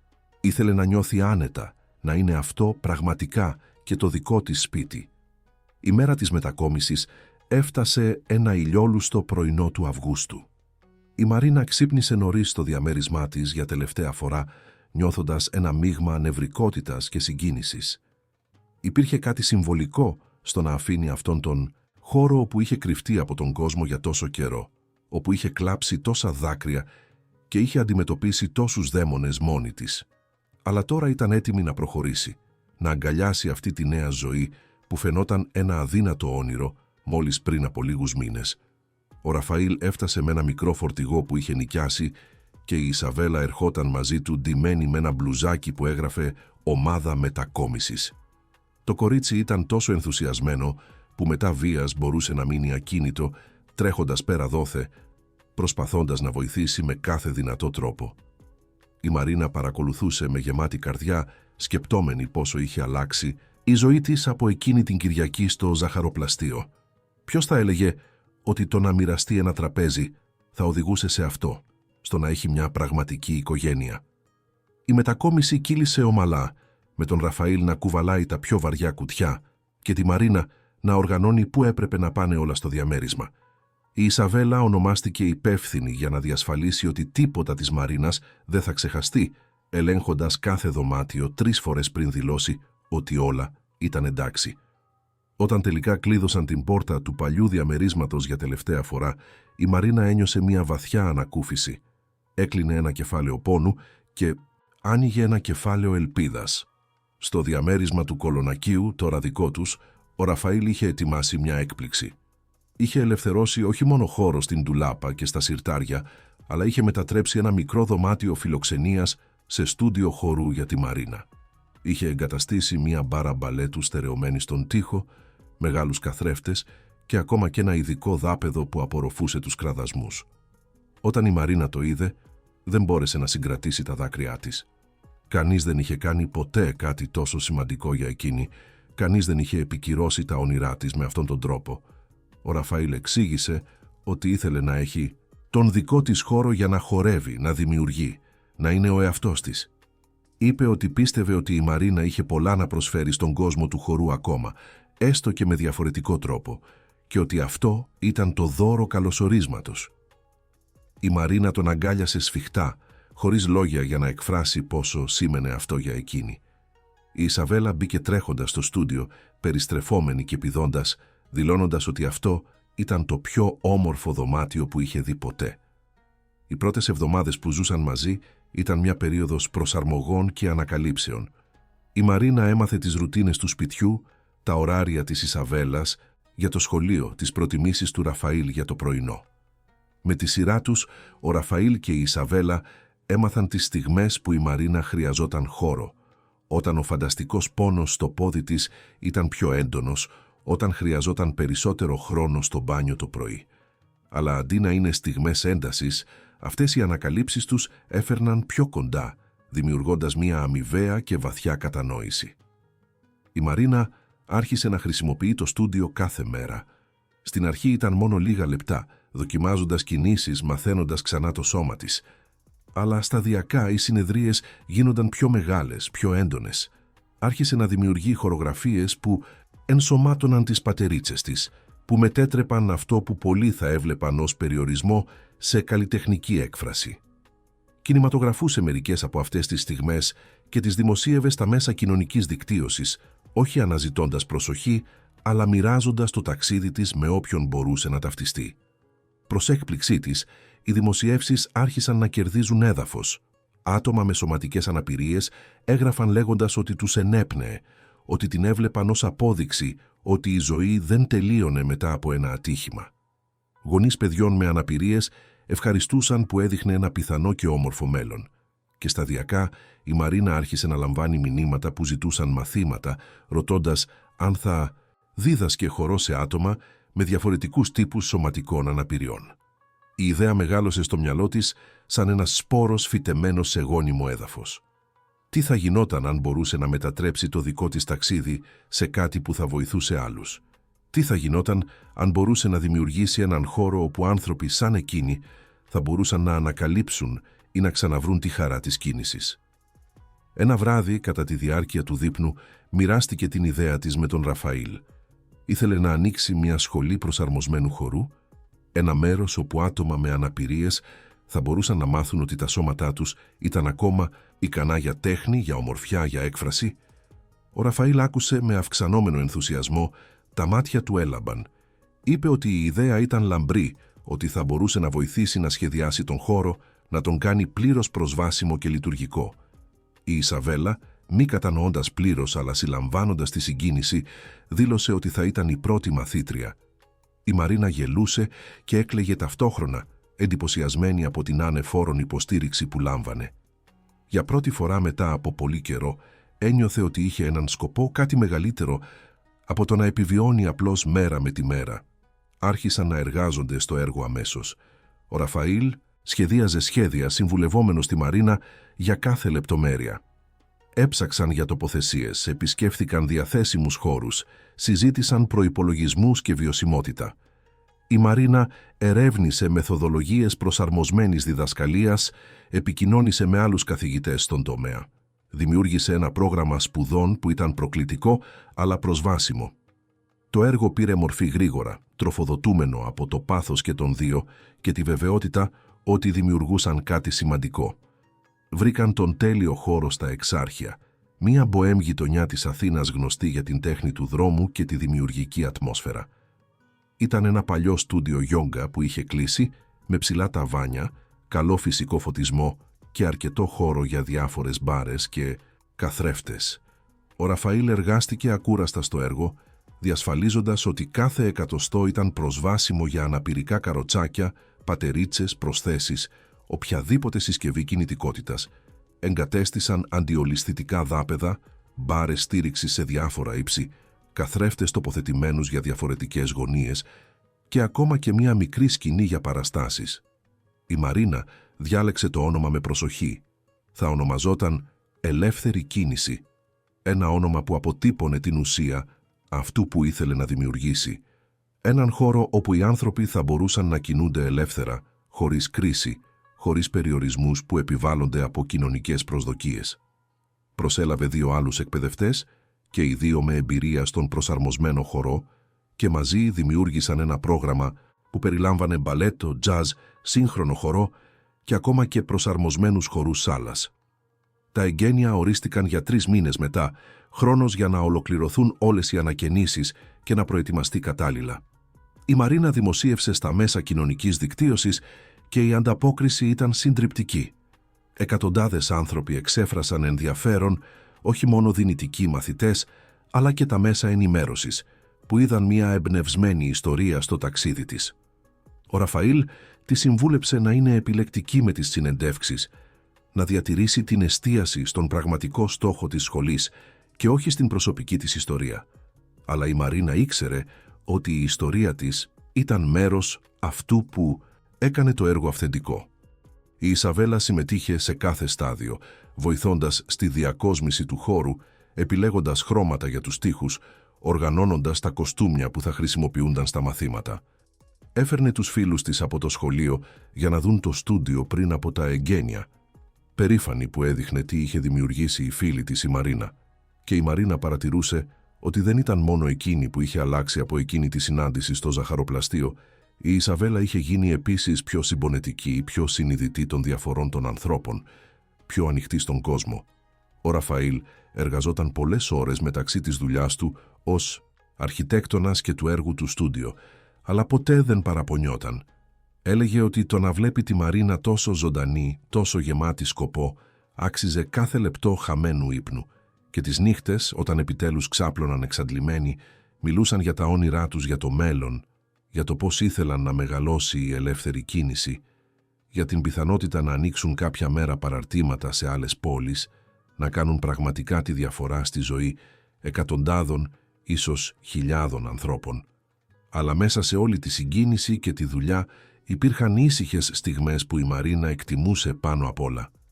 Τεμπέλικες Κυριακές στον καναπέ, βλέποντας κινούμενα σχέδια με την Ισαβέλα, οικογενειακά δείπνα στο τραπέζι της κουζίνας, νύχτες αγκαλιασμένοι στο κρεβάτι μιλώντας για τίποτα και για τα πάντα. Ήταν αυτές οι στιγμές που θύμιζαν στη Μαρίνα γιατί έκανε όλα αυτά, όχι για την αναγνώριση ή την επιτυχία, αλλά επειδή είχε βρει ένα σπίτι, μια οικογένεια, μια αγάπη που την έκανε να θέλει να είναι η καλύτερη εκδοχή του εαυτού της. Μια εβδομάδα πριν από τα εγγένεια, η Μαρίνα είχε μια στιγμή πανικού. Τι θα γινόταν αν κανείς δεν εμφανιζόταν? Τι θα γινόταν αν είχε υπερεκτιμήσει το ενδιαφέρον? Τι θα γινόταν αν δεν ήταν αρκετά καλή ως καθηγήτρια? Ο Ραφαήλ την κράτησε ενώ εκείνη εξέφραζε όλους τους φόβους της και τότε είπε κάτι που δεν θα ξεχνούσε ποτέ. Είπε ότι είχε ήδη ξεπεράσει τη μεγαλύτερη πρόκληση της ζωής της, ότι είχε χάσει το πόδι της και παρόλα αυτά είχε βρει έναν τρόπο να χορέψει ξανά. Αν μπορούσε να το κάνει αυτό, μπορούσε να κάνει οτιδήποτε. Και ακόμα κι αν εμφανιζόταν μόνο ένα άτομο, θα άξιζε τον κόπο, γιατί θα άλλαζε τη ζωή κάποιου με τον ίδιο τρόπο που είχε αλλάξει η δική της ζωή. Η μέρα των εγγενείων της ελεύθερης κίνησης ξημέρωσε καθαρή και λαμπερή σαν ο ίδιος ο ουρανός να γιόρταζε τη στιγμή. Η Μαρίνα ξύπνησε με πεταλούδες στο στομάχι, ένα μείγμα νευρικότητας και συγκίνησης που την έκανε να τρέμει ελαφρώς. Ο Ραφαήλ ήταν ήδη ξύπνιος, ετοιμάζοντας ένα ειδικό πρωινό με τηγανίτες σε σχήμα αστεριών που λάτρευε η Ισαβέλα. Το κορίτσι εμφανίστηκε στην κουζίνα ακόμα με τις πιτζάμες, τα μαλλιά της ανακατεμένα, αλλά με ένα τεράστιο χαμόγελο στο πρόσωπό της. Σήμερα ήταν η μεγάλη μέρα και όλοι το ήξεραν. Φτάνοντας στο στούντιο λίγες ώρες πριν την εκδήλωση, η Μαρίνα βρήκε μια ουρά να σχηματίζεται στην πόρτα. Η καρδιά της παραλίγο να σταματήσει. Περίμεναν τουλάχιστον 50 άτομα, κάποιοι σε αναπηρικά αμαξίδια, άλλοι με πατερίτσες όπως οι δικές της, κάποιοι με εμφανείς προσθέσεις, άλλοι με λιγότερο εμφανείς αναπηρίες, όλοι με την ίδια έκφραση ελπίδας και προσμονής στα πρόσωπά τους. Ο Ραφαήλ κράτησε το χέρι της, νιώθοντάς το να τρέμει, και της ψιθύρισε ότι θα τα κατάφερνε, ότι αυτοί οι άνθρωποι ήταν εκεί για εκείνη, επειδή πίστευαν σε αυτό που έχτιζε. Τα επίσημα εγγένεια ξεκίνησαν το μεσημέρι. Η Μαρίνα είχε ετοιμάσει μια μικρή ομιλία, αλλά όταν στάθηκε μπροστά σε όλους αυτούς τους ανθρώπους, οι προετοιμασμένες λέξεις χάθηκαν από το μυαλό της. Ανταυτού μίλησε από καρδιάς. Διηγήθηκε την ιστορία της όχι ως τραγωδία, αλλά ως μεταμόρφωση. Μίλησε για τις σκοτεινές μέρες μετά το ατύχημα, για την επιθυμία να τα παρατήσει, για το πώς της είχε κλαπεί η κίνηση και πώς πάλεψε να την ξανακερδίσει με έναν διαφορετικό τρόπο. Μίλησε για τον Ραφαήλ και την Ισαβέλα, για το πώς η αγάπη και η ανεφόρον υποστήριξη ήταν απαραίτητες για την ίασή της. Και τότε έκανε κάτι που δεν είχε σχεδιάσει. Ζήτησε από τον Ραφαήλ να βάλει μουσική, την ίδια μελωδία από τη λίμνη των Κύκνων που συνήθιζε να χορεύει. Με όλους να παρακολουθούν σιωπηλοί, η Μαρίνα χόρεψε Δεν ήταν ο τέλειος τεχνικός χορός του παρελθόντος, αλλά ήταν κάτι πιο αληθινό, πιο σπλαχνικό. Ήταν ένας χορός που αφηγούνταν την ιστορία της απώλειας και της αναγέννησης, του πόνου και της ελπίδας. Χρησιμοποίησε τις πατερίτσες της ως μέρος της χορογραφίας, κάνοντάς τις ρευστές προεκτάσεις του σώματός της, δημιουργώντας σχήματα και κινήσεις που δεν θα ήταν ποτέ δυνατές με δύο πόδια. Όταν τελείωσε, υπήρχαν δάκρυα σχεδόν σε όλα τα πρόσωπα των παρευρισκομένων. Δεν ήταν δάκρυα ήκτου, αλλά αναγνώρισης, του να βλέπεις κάποιον που καταλάβαινε, που είχε φτάσει στον πάτο και είχε βρει τον δρόμο της επιστροφής. Μια γυναίκα γύρω στα 40 σε αναπηρικό αμαξίδιο πλησίασε τη Μαρίνα και την αγκάλιασε, ψιθυρίζοντας ένα ευχαριστώ που κουβαλούσε χρόνια ανίποτου πόνου. Για στιγμές σαν κι αυτή, η Μαρίνα είχε δημιουργήσει την ελεύθερη κίνηση. Τα πρώτα μαθήματα ξεκίνησαν την επόμενη εβδομάδα και ήταν μια επιτυχία πέρα από τις προσδοκίες της Μαρίνας. Είχε τμήματα για διαφορετικά επίπεδα και διαφορετικούς τύπους αναπηριών, από απόλυτους αρχάριους μέχρι εκείνους που, όπως εκείνοι, ήταν επαγγελματίες χορευτές πριν από τα ατυχήματα ή τις καταστάσεις τους. Το να βλέπει το στούντιο γεμάτο ζωή, κίνηση, ανθρώπους να ανακαλύπτουν ξανά τον εαυτό τους μέσω του χορού, γέμιζε τη Μαρίνα με μια ικανοποίηση που δεν είχε νιώσει ποτέ, ούτε καν στις μέρες της δόξας της στη σκηνή. Υπήρχαν εμπνευσμένες ιστορίες μεταξύ των μαθητών της, όπως ο Λουκάς, ένας 23χρονος που είχε χάσει και τα δύο του πόδια σε ατύχημα με μοτοσικλέτα και που ανακάλυψε στον χορό με αναπηρικό αμαξίδιο μια νέα μορφή έκφρασης. Ή όπως η Κάρμεν, μια κυρία 60 ετών με σκλήρυνση κατά πλάκας που έκλαψε στο πρώτο μάθημα επειδή δεν φανταζόταν ότι θα μπορούσε ακόμα να κινηθεί με χάρη. Ή όπως ο Πέτρος, ένα 12χρονο αγόρι με εγκεφαλική παράλυση που μετά από 2 μήνες μαθημάτων κατάφερε να εκτελέσει την πρώτη του προσαρμοσμένη πυρουέτα και φώναξε από χαρά τόσο δυνατά που όλοι στο στούντιο χειροκρότησαν. Τα μέσα ενημέρωσης άρχισαν να δίνουν προσοχή. Πρώτα ήταν τοπικά ιστολόγια και μικρές εφημερίδες της γειτονιάς, μετά ραδιοφωνική σταθμή και τελικά η τηλεόραση. Ένας μεγάλος σταθμός της Αθήνας ζήτησε να κάνει ένα ειδικό αφιέρωμα για την ελεύθερη κίνηση και η Μαρίνα δέχτηκε, βλέποντάς το ως ευκαιρία να προσεγγίσει περισσότερους ανθρώπους που θα μπορούσαν να ωφεληθούν από αυτό που δημιουργούσαν. Το ρεπορτάζ προβλήθηκε ένα βράδυ Κυριακής σε ώρα υψηλής τηλεθέασης και ο αντίκτυπος ήταν άμεσος. Την επόμενη Δευτέρα μετά το ρεπορτάζ, το τηλέφωνο του στούντιο δεν σταματούσε να χτυπάει. Υπήρχαν αιτήματα εγγραφής από όλη την Ελλάδα. Άνθρωποι που ήθελαν να ανοίξουν παραρτήματα σε άλλες πόλεις, προσφορές χορηγίας από εταιρείες που ενδιαφέρονταν να υποστηρίξουν το έργο. Ήταν συντριπτικό και η Μαρίνα χρειάστηκε να προσλάβει μια γραμματέα μόνο για να διαχειρίζεται όλα τα αιτήματα. Ο Ραφαήλ τη βοηθούσε τα βράδια, οργανώνοντας χαρτιά, απαντώντας σε email, σχεδιάζοντας τη βιώσιμη επέκταση, αλλά εν μέσω όλης αυτής της επιτυχίας και ανάπτυξης συνέβη κάτι απροσδόκητο. Ένα απόγευμα, 3 μήνες μετά τα εγγένεια, η Μαρίνα έκανε μάθημα στο προχωρημένο της τμήμα όταν η γραμματέας μπήκε στην αίθουσα με μια περίεργη έκφραση στο πρόσωπό της. Είπε ότι υπήρχε μια επισκέπτρια που επέμενε να θάει τη Μαρίνα λέγοντας ότι ήταν πολύ σημαντικό. Η Μαρίνα ζήτησε συγγνώμη από τους μαθητές και βγήκε στη ρεσεψιόν, φανταζόμενη ότι θα ήταν άλλη μια δημοσιογράφος ή πιθανή επενδύτρια. Αυτό που είδε την έκανε να σταματήσει στη μέση του δρόμου, με το αίμα να παγώνει στις φλέβες της. Εκεί, καθισμένη στην αίθουσα αναμονής, ήταν η Φωτεινή, η πρώην σύζυγος του Ραφαήλ, η βιολογική μητέρα της Ισαβέλας. Η γυναίκα που τους είχε εγκαταλείψει πριν από 3 χρόνια και δεν είχε δώσει ποτέ ξανά σημάδι ζωής. Η Μαρίνα ένιωσε τον κόσμο να γυρίζει για μια στιγμή, στηριζόμενη στις πατερίτσες της, με μεγαλύτερη δύναμη. Τι έκανε εκεί? Πώς είχε μάθει για το στούντιο? Και το πιο σημαντικό, τι ήθελε? Η Φωτεινή σηκώθηκε όταν είδε τη Μαρίνα και υπήρχε κάτι στην έκφρασή της που η Μαρίνα δεν μπορούσε να αποκρυπτογραφήσει. Δεν ήταν εχθρότητα, αλλά ούτε και φιλική. Ήταν κάτι πιο σύνθετο, ίσως μετάνοια, ίσως περιέργεια. Η Φωτεινή ήταν όμορφη, έπρεπε να παραδεχτεί η Μαρίνα, ψηλή και κομψή με το επώνυμο κοστούμι της και τα τέλεια χτενισμένα μαλλιά. Όλα όσα δεν ήταν η Μαρίνα εκείνη τη στιγμή, ιδρωμένη από το μάθημα, με τα μαλλιά πιασμένα πρόχειρα, φορώντας άνετα ρούχα χορού. Η Φωτεινή μίλησε πρώτη, η φωνή της απαλή αλλά σταθερή. Είπε ότι είχε δει το ρεπορτάζ στην τηλεόραση, ότι είχε αναγνωρίσει τον Ραφαήλ στο βάθος μιας από τις σκηνές να κρατάει την Ισαβέλα. Είπε ότι αυτό την είχε οδηγήσει να ψάξει περισσότερο, να μάθει για τη σχέση της Μαρίνας με την παλιά της οικογένεια. Και τότε άφησε την βόμβα που η Μαρίνα φοβόταν, αλλά κατά κάποιο τρόπο περίμενε. Είπε ότι ήθελε να δει την Ισαβέλα, ότι είχε κάνει λάθος που την εγκατέλειψε, ότι τα τελευταία 3 χρόνια είχε συνειδητοποιήσει το κενό που άφησε στη ζωή της. Η Μαρίνα ένιωσε τον θυμό να ανεβαίνει, καυτό και άγριο.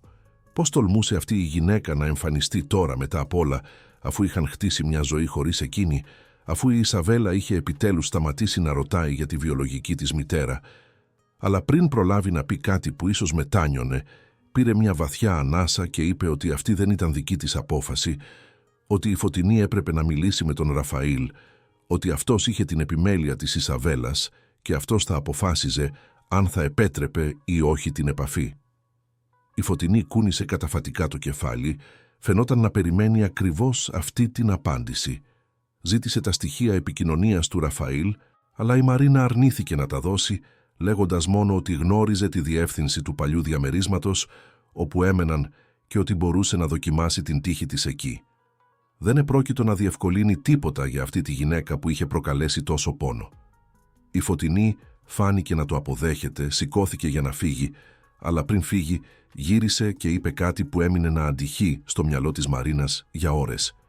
Είπε ότι καταλάβαινε γιατί ο Ραφαήλ την είχε ερωτευτεί, ότι μπορούσε να δει ότι η Μαρίνα ήταν δυνατή με έναν τρόπο που εκείνη δεν ήταν ποτέ, ότι θα φρόντιζε την κόρη της καλύτερα από ό,τι κατάφερε ποτέ εκείνη.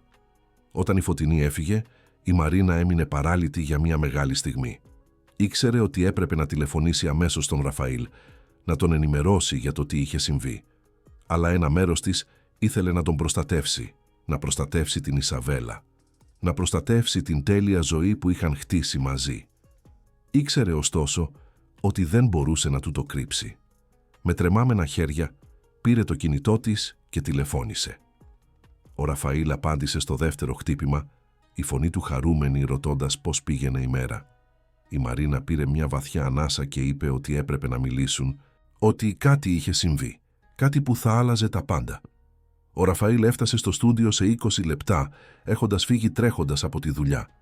Η Μαρίνα είχε ακυρώσει τα υπόλοιπα μαθήματά της για την ημέρα και περίμενε στο μικρό της γραφείο, το ίδιο που ο Ραφαήλ είχε σχεδιάσει με τόση προσοχή. Όταν μπήκε και είδε την έκφρασή της, κατάλαβε αμέσως ότι ήταν σοβαρό. Η Μαρίνα του τα είπε όλα, κάθε λέξη της συνομιλίας με τη Φωτεινή, κάθε απόχρωση της έκφρασής της. Ο Ραφαήλ άκουγε σιωπηλός. Το πρόσωπό του γινόταν όλο και πιο χλωμό. Όταν η Μαρίνα τελείωσε, ο Ραφαήλ κάθισε βαριά στην καρέκλα, περνώντας τα χέρια του πάνω από το πρόσωπό του. Είπε ότι πάντα ήξερε ότι αυτή η μέρα θα μπορούσε να έρθει, ότι πάντα φοβόταν ότι η Φωτεινή θα επέστρεφε και θα κατέστρεφε την ηρεμία που είχαν χτίσει. Αλλά τώρα που συνέβαινε, δεν ήξερε τι να κάνει. Από τη μία η Ισαβέλα είχε το δικαίωμα να γνωρίσει τη βιολογική της μητέρα αν το επιθυμούσε. Από την άλλη, πώς θα μπορούσε να εκθέσει την κόρη του σε κάποια που την είχε εγκαταλείψει μια φορά και θα μπορούσε να το ξανακάνει. Η Μαρίνα κράτησε το χέρι του λέγοντας ότι θα το αντιμετώπιζαν μαζί, ότι ό,τι κι αν συνέβαινε ήταν οικογένεια τώρα και τίποτα δεν θα το άλλαζε αυτό. Αλλά και οι δύο ήξεραν ότι τα πράγματα είχαν αλλάξει, ότι η εμφάνιση της Φωτεινής είχε ρίξει μια σκιά στον τέλειο κόσμο τους. Έπρεπε να αποφασίσουν τι να κάνουν, πώς να προστατεύσουν την Ισαβέλα, πώς να χειριστούν μια κατάσταση για την οποία κανένας τους δεν είχε προετοιμαστεί πραγματικά να αντιμετωπίσει. Η αποκάλυψη που η Μαρίνα τόσο φοβόταν είχε φτάσει και τώρα θα έπρεπε να πλοηγηθούν σε άγνωστα και δυνητικά επικίνδυνα νερά για την καρδιά ενός 5χρονου κοριτσιού που δεν ζήτησε τίποτα από αυτά.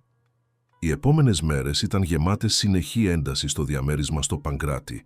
Ο Ραφαήλ και η Μαρίνα αποφάσισαν να μην πούν αμέσως στην Ισαβέλα για την εμφάνιση της Φωτεινής, θέλοντας πρώτα να καταλάβουν ακριβώς τι ήθελε και αν οι προθέσεις της ήταν γνήσιες.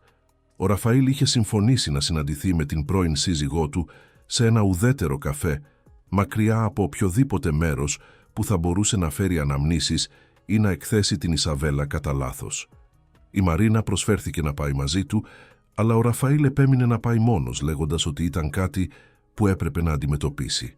Την παραμονή της συνάντησης, μετά βίας κατάφεραν να κοιμηθούν.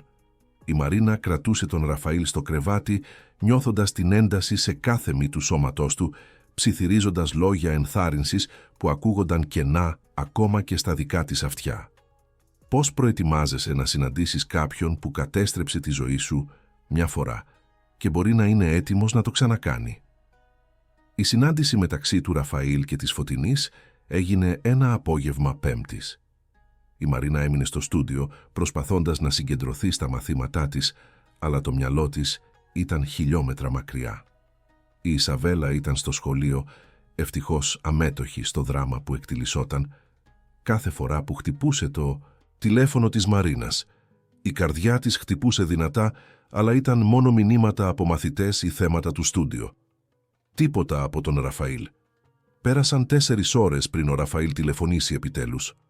Η φωνή του ακουγόταν κουρασμένη, συναισθηματικά εξαντλημένη, αλλά υπήρχε και κάτι άλλο εκεί. Ίσως κατανόηση ή παρέτηση.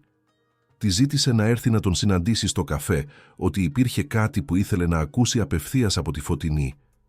Η Μαρίνα ένιωσε τον φόβο να σφίγγει το στήθος της, αλλά συμφώνησε.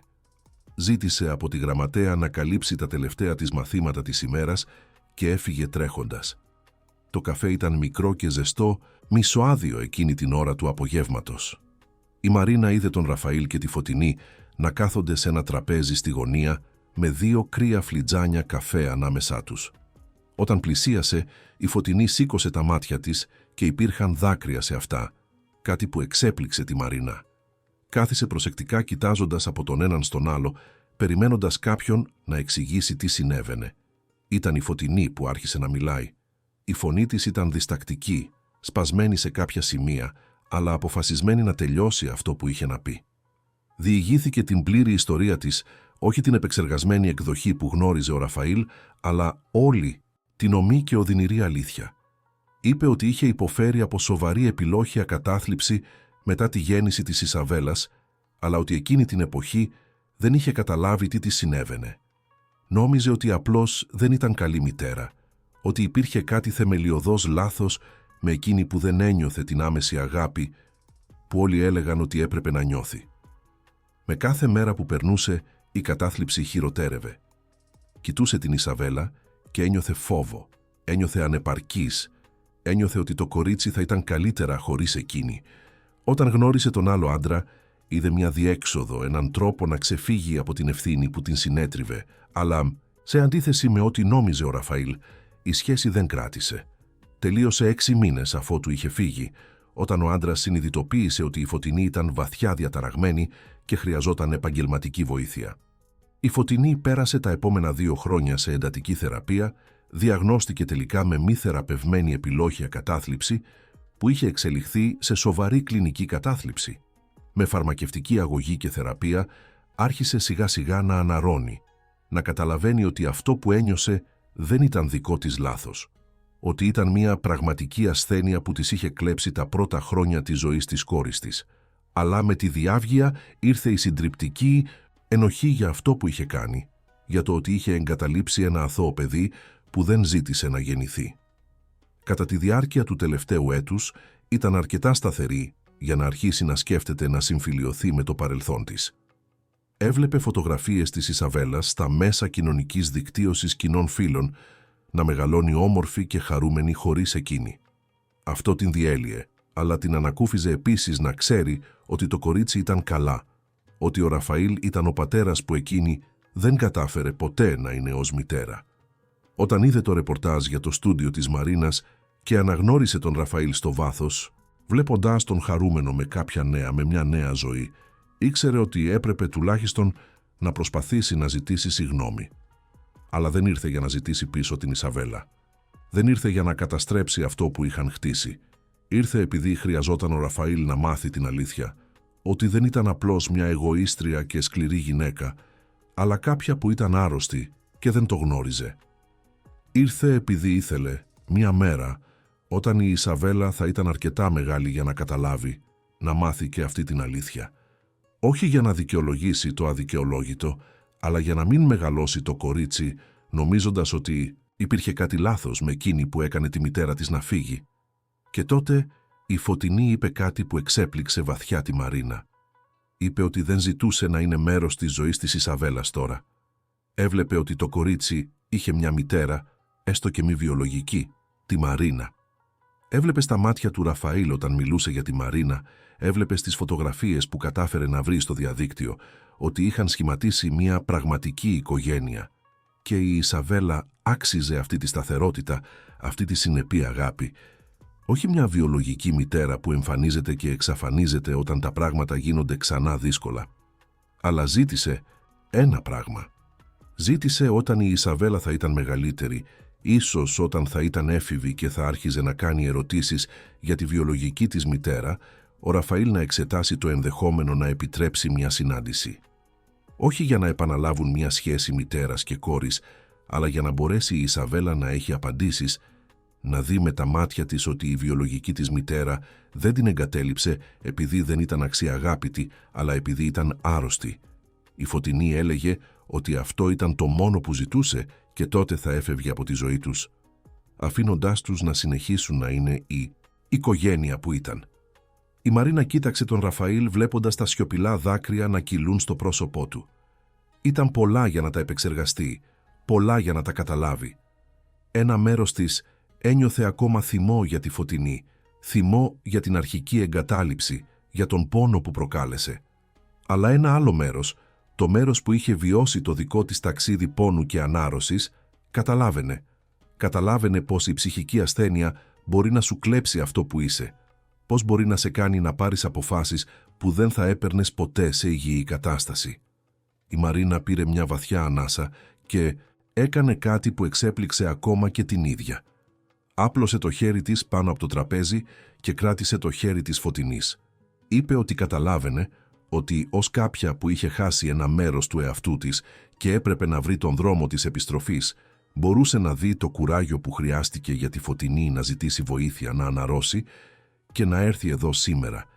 Είπε ότι δεν μπορούσε να μιλήσει για τον Ραφαήλ ή για την Ισαβέλα, αλλά ότι προσωπικά μπορούσε να συγχωρήσει. Επειδή το να κρατάς θυμό θα δηλητηρίαζε μόνο την όμορφη ζωή που είχαν χτίσει. Η Φωτεινή ξέσπασε σε λυγμούς, σφίγγοντας το χέρι της Μαρίνας σαν να ήταν σανίδα σωτηρίας. Την ευχαρίστησε επανειλημμένα, λέγοντας ότι δεν άξιζε αυτή την καλοσύνη, αυτή την κατανόηση. Ο Ραφαήλ έκλαιγε επίσης τώρα, επεξεργαζόμενος χρόνια θυμού και πικρίας, βλέποντάς τα να διαλύονται αργά μπροστά σε αυτή την αλήθεια που δεν είχε μάθει ποτέ. Δεν έσβηνε τον πόνο, δεν αναιρούσε την εγκατάλειψη, αλλά έβαζε τα πάντα υπό ένα διαφορετικό φως. Έμειναν σε αυτό το καφέ για άλλη μια ώρα, μιλώντας με μια κτηνώδη ειλικρίνεια. Η Φωτεινή έδειξε ιατρικές εκθέσεις, επιστολές από τον θεραπευτή της, αποδείξεις του ταξιδιού της ανάρρωσής της. Όχι για να αποδείξει τίποτα, αλλά για να βοηθήσει τον Ραφαήλ και τη Μαρίνα να καταλάβουν πλήρως. Όταν τελικά σηκώθηκαν για να φύγουν, υπήρχε μια περίεργη αίσθηση ολοκλήρωσης στον αέρα. Δεν ήταν ευτυχία, δεν ήταν πλήρη συγχώρεση, αλλά ήταν ειρήνη. Μια ειρήνη που κανένας τους δεν περίμενε να βρει. Πριν αποχαιρετιστούν, η Φωτεινή έδωσε στο Ραφαήλ έναν φάκελο. Μέσα υπήρχε ένα γράμμα για την Ισαβέλα για να της δοθεί όταν ο Ραφαήλ έκρινε σκόπιμο, εξηγώντας τα πάντα με λέξεις που ένα παιδί θα μπορούσε τελικά να καταλάβει. Υπήρχαν επίσης φωτογραφίες από τότε που η Ισαβέλα ήταν μωρό, στιγμές που η Φωτεινή είχε απαθανατήσει πριν η κατάθλιψη επιδεινωθεί εντελώς, στιγμές που πραγματικά προσπαθούσε να είναι μητέρα. Και υπήρχε κάτι άλλο, ένας αποταμιευτικός λογαριασμός που η Φωτεινή είχε ανοίξει στο όνομα της Ισαβέλας, καταθέτοντας χρήματα σε αυτόν μηνιαίως από τότε που άρχισε να αναρρώνει. Δεν ήταν πολλά, αλλά ήταν μια χειρονομία, ένας τρόπος να συμβάλλει στο μέλλον της κόρης της ακόμα και από μακριά. Ο Ραφαήλ και η Μαρίνα επέστρεψαν στο σπίτι μαζί εκείνο το βράδυ, χέρι-χέρι, επεξεργαζόμενοι όλα όσα είχαν συμβεί. Όταν έφτασαν, η Ισαβέλα τους περίμενε με την babysitter, πηδώντας από χαρά όπως έκανε πάντα. Την αγκάλιασαν πιο σφιχτά, από το συνηθισμένο, ευγνώμονες για αυτό το απίστευτο κορίτσι, για αυτή την οικογένεια που είχαν γίνει. Εκείνο το βράδυ, αφού η Ισαβέλα κοιμήθηκε, ο Ραφαήλ και η Μαρίνα μίλησαν για ώρες για το τι να κάνουν με όλες αυτές τις νέες πληροφορίες. Αποφάσισαν να κρατήσουν το γράμμα και να περιμένουν. Η Ισαβέλα ήταν μόλις 5 ετών, πολύ μικρή για να καταλάβει τις πολυπλοκότητες της ψυχικής ασθένειας και των συνεπειών της, αλλά μια μέρα, όταν θα ήταν μεγαλύτερη, θα είχαν αυτή τη συζήτηση. Προς το παρόν, θα συνέχιζαν να είναι αυτό που ήταν πάντα, μια οικογένεια χτισμένη όχι από αίμα, αλλά από αγάπη, δέσμευση και καθημερινή παρουσία.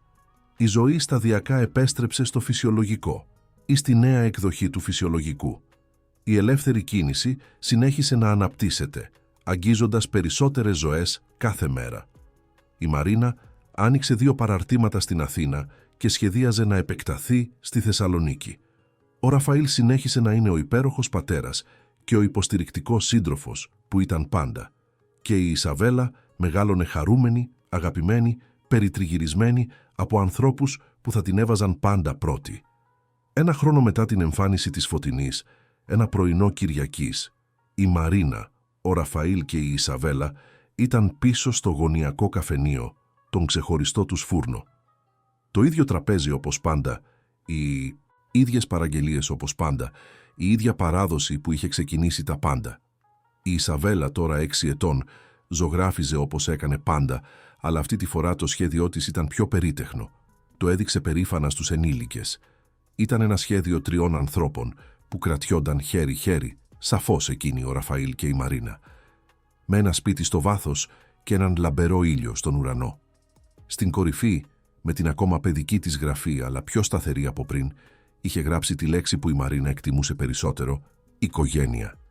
Εκείνη τη στιγμή ο Ραφαήλ κοίταξε τη Μαρίνα με εκείνο το βλέμμα που γνώριζε τόσο καλά, γεμάτο αγάπη και ευγνωμοσύνη. Και τότε μπροστά στην Ισαβέλα, μπροστά στον κύριο Γιώργο που τους παρακολουθούσε με το πατρικό του χαμόγελο, μπροστά σε όλους στον φούρνο, ο Ραφαήλ γονάτισε. Η Μαρίνα ένιωσε την καρδιά της να σταματά. Της είχε ήδη κάνει πρόταση γάμου μια φορά, αλλά αυτό ήταν διαφορετικό. Αυτή τη φορά έβγαλε από την τσέπη του όχι μόνο ένα δαχτυλίδι, αλλά 2. Ένα για τη Μαρίνα και ένα μικρό, λεπτό για την Ισαβέλα. Ο Ραφαήλ μίλησε, η φωνή του συγκινημένη αλλά σταθερή. Είπε ότι ήθελε να επισημοποιήσει αυτό που ήταν ήδη πραγματικό στις καρδιές τους, όχι μόνο να παντρευτεί τη Μαρίνα, αλλά να την υιοθετήσει επίσημα στην οικογένεια με έναν τρόπο που ο κόσμος θα αναγνώριζε. Ρώτησε τη Μαρίνα αν ήθελε να τον παντρευτεί, αληθινά αυτή τη φορά, με τελετή και χαρτιά και όλα. Και ρώτησε την Ισαβέλα αν δεχόταν τη Μαρίνα ως επίσημη μητέρα της. Όχι για να αντικαταστήσει αυτή που τη γέννησε, αλλά για να είναι αυτή που ήταν εκεί κάθε μέρα, αυτή που την αγαπούσε ανεβόρον. Η Ισαβέλα δεν δίστασε.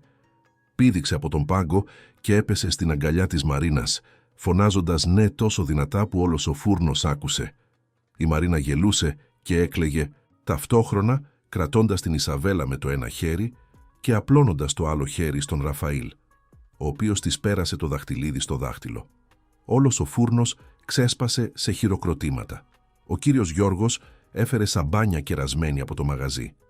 Άγνωστοι ήρθαν να τους συγχαρούν, συγκινημένοι από τη σκηνή που είχαν παρακολουθήσει. Παντρεύτηκαν 3 μήνες αργότερα σε μια τελετή στο ίδιο το ελεύθερη κίνηση, περιτριγυρισμένοι από τους μαθητές, τους συναδέλφους, τους φίλους και την οικογένειά τους. Η Ισαβέλα ήταν η παράνυμφος, φορώντας ένα λευκό φόρεμα με ροζ λεπτομέρειες, κρατώντας τις βέρες με τη σοβαρότητα κάποιου σε σημαντική αποστολή. Η τελετή περιλάμβανε έναν ειδικό χορό. Η Μαρίνα και οι μαθητές της παρουσίασαν μια χορογραφία που είχαν δημιουργήσει μαζί, μια γιορτή της κίνησης, της ζωής, της υπέρβασης. Δεν υπήρχε στεγνό μάτι στο στούντιο. Και τότε, στο τέλος της τελετής, συνέβη κάτι που κανείς δεν περίμενε. Η Ισαβέλα ζήτησε να κάνει μια ομιλία. Με τα 6 της χρόνια, ανέβηκε σε μια καρέκλα για να μπορούν όλοι να τη δουν και είπε, με την κτηνώδη ειλικρίνεια των παιδιών, ότι είχε την καλύτερη οικογένεια στον κόσμο. Ότι ο μπαμπάς της ήταν ο πιο δυνατός, ότι η μαμά της η Μαρίνα ήταν η πιο γενναία και ότι αποδείκνυαν ότι η οικογένεια δεν είναι να είσαι τέλειος, αλλά να είσαι μαζί. Και τότε, κάνοντας όλους να γελάσουν μέσα από τα δάκρυα, πρόσθεσε ότι είχε επίσης την καλύτερη δασκάλα μπαλέτου στον κόσμο, αφού η Μαρίνα είχε αρχίσει να της κάνει ιδιαίτερα μαθήματα. Η ζωή που είχε χτίσει η Μαρίνα από εκείνη την Κυριακή στο φούρνο ήταν περισσότερα από όσα είχε ονειρευτεί ποτέ ότι ήταν δυνατά. Δεν ήταν η ζωή που σχεδίαζε όταν ήταν μια νεαρή μπαλαρίνα με 2 πόδια σταθερά στο έδαφος. Ήταν κάτι διαφορετικό, κάτι που περιλάμβανε πόνο και απώλεια, αλλά και αγάπη και σκοπό και μια οικογένεια που επέλεξε και που την επέλεξε πίσω. Και κάθε φορά που έμπαινε στο γωνιακό καφενείο τις Κυριακές το πρωί, η Μαρίνα θυμόταν εκείνη την πρώτη συνάντηση, εκείνη την απλή ερώτηση αν μπορούσε να μοιραστεί ένα τραπέζι που είχε αλλάξει τα πάντα. Γιατί μερικές φορές η ζωή σου παίρνει πράγματα που νόμιζες ότι ήταν απαραίτητα, σε σπάει με τρόπους που φαίνονται ανεπανόρθωτοι, σε αφήνει σε μέρη όπου νομίζεις ότι δεν υπάρχει διέξοδος. Και τότε, όταν το περιμένεις λιγότερο, σε βάζει ακριβώς εκεί που πρέπει να είσαι. Μπροστά σε ένα τραπέζι κατηλημμένο από έναν ανήπαντρο πατέρα και την κόρη του, ρωτώντας αν μπορείς να καθίσεις, και το μόνο που χρειάζεσαι είναι κάποιος να πει ναι. Και από αυτό το ναι να χτίσεις κάτι πιο όμορφο από ό,τι φανταζόσουν ποτέ ότι ήταν δυνατό. 10 χρόνια πέρασαν από εκείνη την πρώτη Κυριακή. Η Μαρίνα ήταν τώρα 37 ετών, η ελεύθερη κίνηση είχε 15 παραρτήματα σε όλη την Ελλάδα και είχε προσκληθεί να δώσει διεθνείς διαλέξεις για τον προσαρμοσμένο χορό και την υπέρβαση. Η Ισαβέλα ήταν 15 ετών, μια όμορφη και γεμάτη αυτοπεποίθηση έφηβη που χόρευε προσαρμοσμένο μπαλέτο με φυσικό ταλέντο και σχεδίαζε να ακολουθήσει τα βήματα της Μαρίνας, θέλοντας να γίνει δασκάλα χορού για άτομα με αναπηρίες. Και ο Ραφαήλ, ακόμα ο ήρεμος και στοργικός άντρας που ήταν πάντα, συνέχιζε να είναι το θεμέλιο της οικογένειας. Ο αρχιτέκτονας που όχι μόνο σχεδίαζε κτίρια, αλλά που είχε αρχιτεκτονήσει την τέλεια ζωή για τις 2 γυναίκες που αγαπούσε. Όταν η Ισαβέλα έκλεισε τα 13, ο Ραφαήλ και η Μαρίνα της έδωσαν το γράμμα της Φωτεινής. Το διάβασαν μαζί, και οι 3, και η Ισαβέλα έκλαψε, αλλά όχι από λύπη. Έκλαψε επειδή κατάλαβε, επειδή η μητέρα της η Μαρίνα και ο πατέρας της την είχαν διδάξει για τη συμπόνια και την κατανόηση, για το πόσο πολύπλοκοι είναι οι άνθρωποι και μερικές φορές κάνουν φρικτές επιλογές όταν υποφέρουν. Η Ισαβέλα ζήτησε να γνωρίσει τη Φωτεινή όχι για να έχει μια σχέση μητέρας και κόρης, αλλά για να μπορέσει να την ευχαριστήσει. Να την ευχαριστήσει που τη γέννησε, αλλά το πιο σημαντικό, να την ευχαριστήσει που ήξερε ότι δεν μπορούσε να είναι αυτό που χρειαζόταν η Ισαβέλα και έδωσε χώρο σε κάποια που μπορούσε. Η συνάντηση έγινε σε ένα ουδέτερο καφέ, με τον Ραφαήλ και τη Μαρίνα παρόντες. Ήταν συναισθηματική, αλλά όμορφη. Ένας κύκλος που έκλεινε με έναν τρόπο που έφερνε ίαση σε όλους τους εμπλεκόμενους. Η Φωτεινή γνώρισε την απίστευτη γυναίκα στην οποία είχε μεταμορφωθεί η βιολογική της κόρη και η Ισαβέλα γνώρισε τη γυναίκα που παρά τα πάντα της είχε δώσει τη ζωή. Σήμερα, καθώς η Μαρίνα παρακολουθεί την Ισαβέλα να διδάσκει ένα μάθημα στην ελεύθερη κίνηση, βλέπει όχι μόνο μια ταλαντούχα έφηβη, αλλά την κληρονομιά αγάπης που έχτισαν εκείνη και ο Ραφαήλ. Βλέπει μια νεαρή γυναίκα που καταλαβαίνει ότι οι σωματικοί περιορισμοί δεν καθορίζουν την αξία της, ότι η οικογένεια είναι αυτός που είναι παρόν στις δύσκολες μέρες. Ότι η ζωή μπορεί να σε εκπλήξει με υπέροχους τρόπους αν έχεις το κουράγιο να πεις ναι όταν η ευκαιρία χτυπά την πόρτα. Και η Μαρίνα ξέρει ότι η ιστορία της, που ξεκίνησε με τόσο πόνο και απώλεια, έγινε ακριβώς αυτό που έπρεπε να είναι. Μια ιστορία αγάπης, οικογένειας, μιας νέας αρχής. Μια ιστορία που αποδεικνύει ότι τα πιο όμορφα τέλη συχνά προέρχονται από τις πιο απίθανες αρχές. Και ότι μερικές φορές το μόνο που χρειάζεσαι είναι κάποιος να σε δει, πραγματικά να σε δει και να πει «Ναι, μπορείς να καθίσεις εδώ». Τέλος της ιστορίας, αγαπητοί ακροατές, ελπίζουμε η ιστορία της Μαρίνας, του Ραφαήλ και της Ισαβέλας να άγγιξε βαθιά τις καρδιές σας. Αυτό το ταξίδι υπέρβασης, αγάπης και οικογένειάς μας δείχνει ότι οι πιο όμορφες νέες αρχές μπορούν να γεννηθούν από τις πιο δύσκολες στιγμές. Αν αυτή η αφήγηση σας συγκίνησε, αν συγκινηθήκατε από το κουράγιο της Μαρίνας να σταθεί ξανά στα πόδια της, από την καλοσύνη του Ραφαήλ να δει πέρα από τα φαινόμενα, ή από τη σοφή αθωότητα της Ισαβέλας, αφήστε το like σας σε αυτό το βίντεο. Η υποστήριξή σας μας ενθαρρύνει να συνεχίσουμε να φέρνουμε ιστορίες που υμνούν την ανθρώπινη ανθεκτικότητα και τη μεταμορφωτική δύναμη της αληθινής αγάπης. Εγγραφείτε στο κανάλι μας για να μην χάσετε καμία από τις συγκινητικές ιστορίες που ετοιμάζουμε με τόση αγάπη. Κάθε μέρα φέρνουμε μοναδικές αφηγήσεις που εξερευνούν την πολυπλοκότητα της ζωής, τις διαφορετικές μορφές οικογένειας και τους απροσδόκητους δρόμους που μας οδηγούν στην ευτυχία.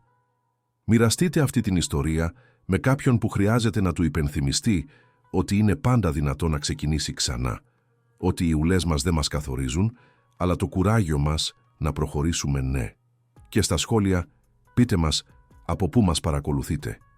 Ποιο μέρος της ιστορίας σας συγκίνησε περισσότερο? Έχετε μια ιστορία υπέρβασης να μοιραστείτε? Θα θέλαμε πολύ να μάθουμε και το δικό σας ταξίδι. Θυμηθείτε, όπως ανακάλυψε η Μαρίνα σε εκείνο τον φούρνο στην Αθήνα, μερικές φορές η ζωή σε βάζει ακριβώς εκεί που πρέπει να είσαι.